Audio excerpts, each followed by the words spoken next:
Assalamualaikum warahmatullahi wabarakatuh. Halo semuanya, perkenalkan nama saya Andin Putri Nur dengan NPM 2210631220028. Saya berasal dari kelas A Gizi Universitas Singapura Bangsa Karawang.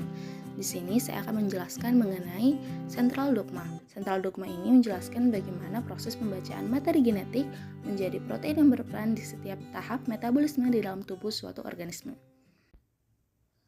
Terdapat 3 tahap utama aliran informasi genetik. Yang pertama adalah replikasi. Replikasi bisa juga disebut sebagai penggandaan atau sintesis DNA. Pada proses ini, informasi mengalir dari satu molekul DNA ke molekul DNA lainnya. Yang kedua yaitu transkripsi. Pada proses ini, informasi mengalir dari DNA ke RNA. Kemudian yang ketiga yaitu translasi, yaitu pada proses ini informasi mengalir dari RNA ke protein. Namun, sebelum membahas lebih dalam mengenai 3 tahap utama aliran informasi genetik, kita akan membahas terlebih dahulu mengenai perkembangan konsep dari sentral dogma. Pada tahun 1902 Masehi, seorang dokter dari Inggris bernama Archibald Garrett mempelajari tentang alkaptonuria, yaitu suatu penyakit bawaan yang diakibatkan karena mutasi resesif, di mana urin berwarna hitam ketika berinteraksi dengan udara. Hasil penelitian Garrett tentang alkaptonuria dan beberapa kelainan bawaan lainnya pada manusia seperti albino dipublikasikan dalam bukunya yang berjudul Inborn Error of Metabolism yang diterbitkan pada tahun 1909 Masehi. Garrett memperlihatkan dalam bukunya tersebut bahwa terdapat bukti adanya hubungan antara gen dan reaksi metabolik. Konsepnya yaitu satu gen mutan, satu kesalahan metabolisme. Dan konsep ini juga dijadikan landasan bagi konsep-konsep selanjutnya.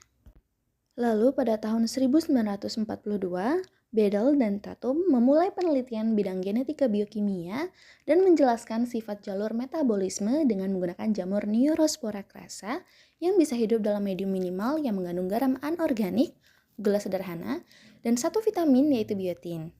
Bedel dan Tatum berasumsi bahwa Neurospora harus mampu mensintesis semua metabolit esensial lainnya seperti purin, pirimidin, asam amino, dan vitamin lainnya.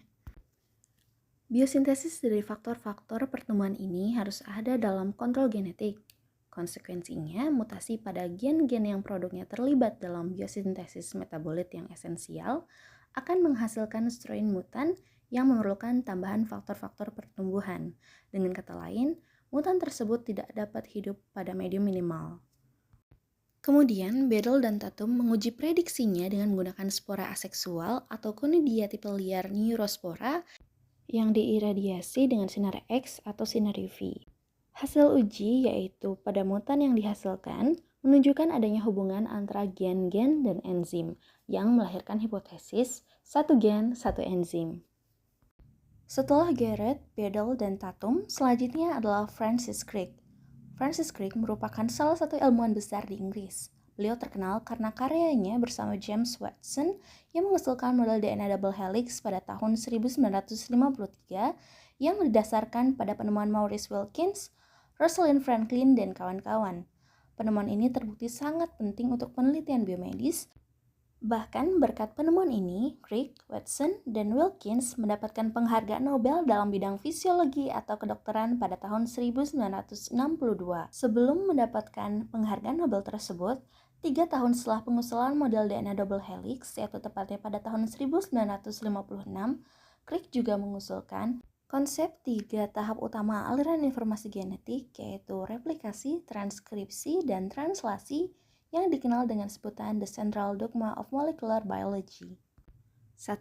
Replikasi. Replikasi DNA adalah proses penggandaan DNA untuk memperbanyak diri.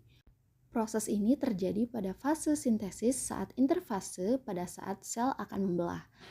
Sesuai gambar yang tertera, terdapat 3 teori model replikasi DNA, yaitu yang pertama adalah teori semi-konservatif, yang kedua adalah teori konservatif, dan yang ketiga yaitu teori dispersif.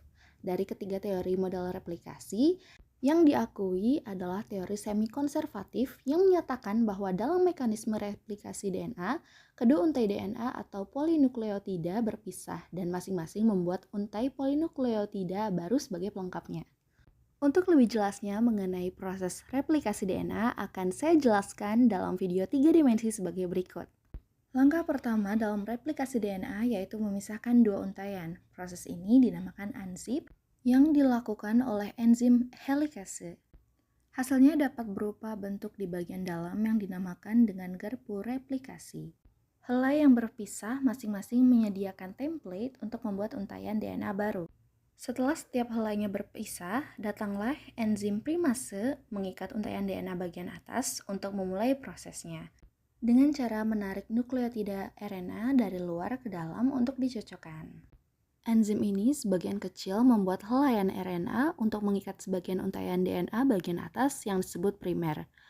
Kemudian datang enzim DNA polimerase untuk mengikat primer yang akan membuat untaian DNA baru.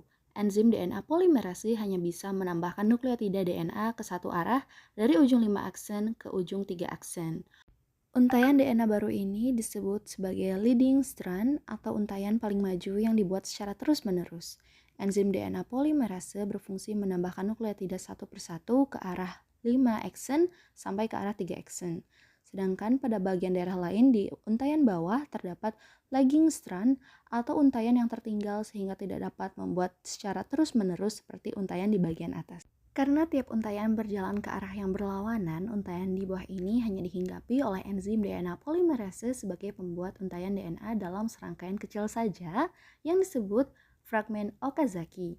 Setiap dari fragmen tersebut dimulai dengan pembentukan mRNA primer oleh enzim primase. Kemudian enzim DNA polimerase akan menambahkan nukleotida DNA dari luar untuk mengikat DNA induk bagian bawah dari arah 5 aksen ke arah 3 aksen.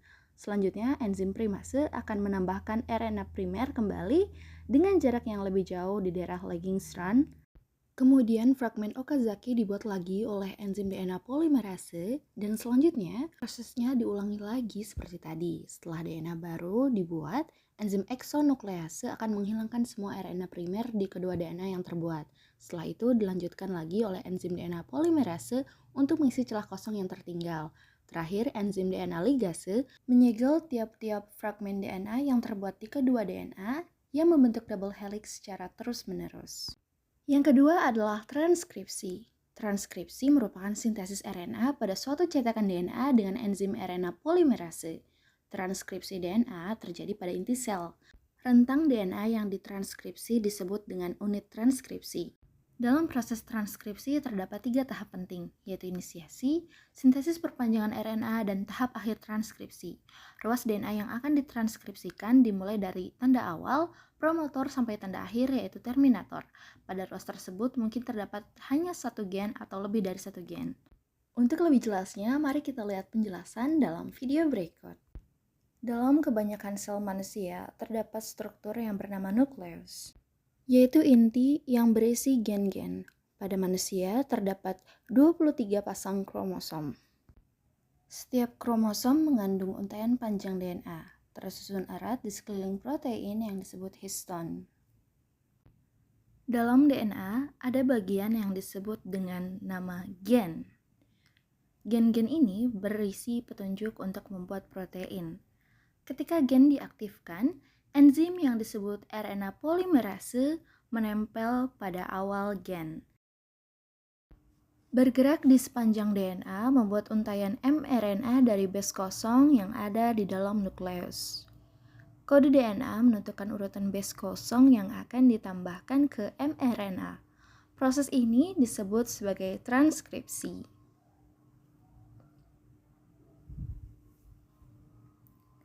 Nah, selanjutnya, sebelum messenger RNA ini dapat digunakan sebagai template untuk produksi protein, harus diproses terlebih dahulu.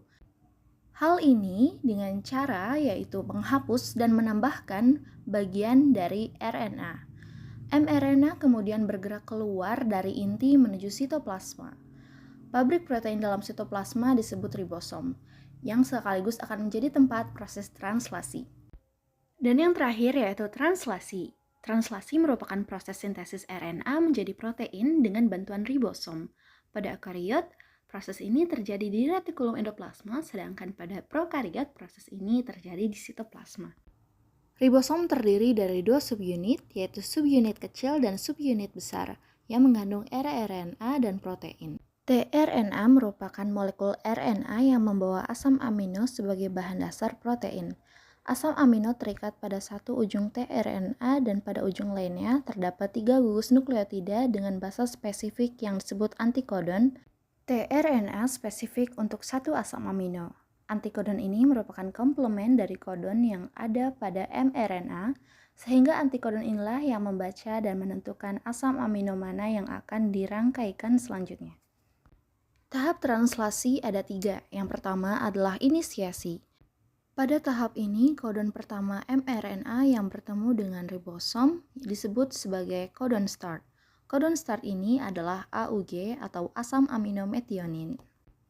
Yang kedua yaitu tahap elongasi. Pada tahap ini, kodon yang dibawa mRNA akan diterjemahkan menjadi asam amino. Setelah itu, masing-masing asam amino akan digabungkan oleh tRNA. Gabungan dari asam amino tersebut akan membentuk rantai polipeptida. Dan yang ketiga yaitu terminasi. Proses translasi berakhir ketika salah satu kodon stop bertemu dengan ribosom. Kodon stop ada 3 yaitu UAA, UAG, dan UGA. Untuk penjelasan lebih lanjut mengenai tahapan sentralogma yaitu translasi akan dijelaskan melalui video berikut ini. Ribosom membaca kode mRNA untuk menghasilkan rantai yang terdiri dari asam amino. Ada 20 jenis asam amino. Molekul RNA transfer membawa asam amino ke ribosom. Ketiga base penyusun mRNA dibaca sekaligus, 3 demi 3 base terus dibaca. Sebuah RNA transfer memberikan asam amino yang sesuai.